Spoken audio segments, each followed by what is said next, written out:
गौरा कौन चोरवा ले गईल हमर भांग के मोटरिया हो। ए गौरा कौन चोरवा ले गईल हमर भांग के मोटरिया हो। भंगिया खैनी हो एही जा धैनी हो, भंगिया खैनी हो एही जा धैनी हो, हम पानी के गेठरिया हो। ए गौरा कौन चोरवा ले गईल हमर भांग के मोटरिया हो। ए गौरा कौन चोरवा ले गईल हमर भांग के मोटरिया हो। भंगिया खैनी हो एही जा धैनी हो, भंगिया खैनी हो एही जा धैनी हो, हम बांधी के गेठरिया हो। ए गौरा कौन चोरवा ले गईल हमर भांग के मोटरिया हो।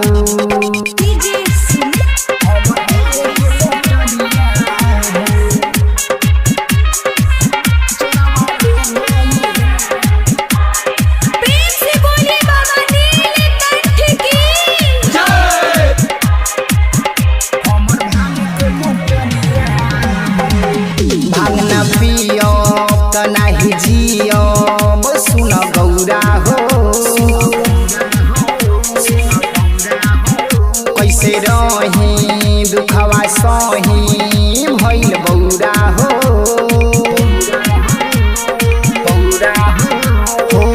उठता हुक रही रही दिल भितरिया हो, जिया भितरिया हो। भांग न पियो त नाही जियो सुन गौरा हो। कैसे रही दुखवा सही भइल बौरा हो।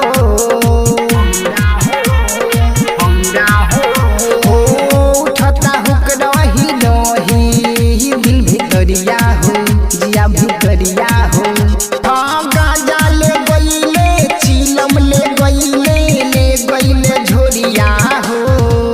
ए गौरा कौन चोरवा ले गईल हमर भांग के मोटरिया हो। ए गौरा कौन चोरवा ले गईल हमर भांग के मोटरिया हो।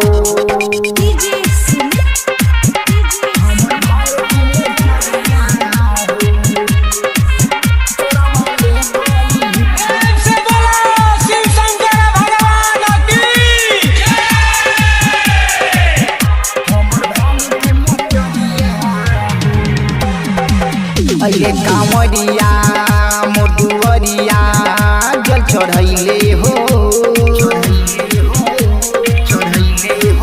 रामा रमेशवा गुलसनवा भांग पियैले हो।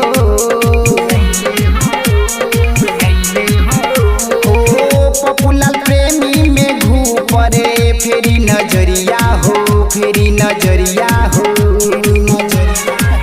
अले कांवरिया मोरदुवरिया जल चढ़ैले हो। रामा रमेशवा गुलसनवा भांग पियैले हो।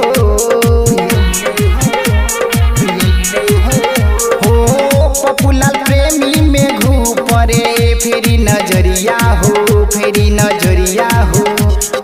भइल मन खुशी ना बानी दुखी भक्त पे गजरिया हो। ए गौरा कौन चोरवा ले गईल हमर भांग के मोटरिया हो। ए गौरा कौन चोरवा ले गईल हमर भांग के मोटरिया हो। यूएस रिकॉर्डिंग स्टूडियो ढाका।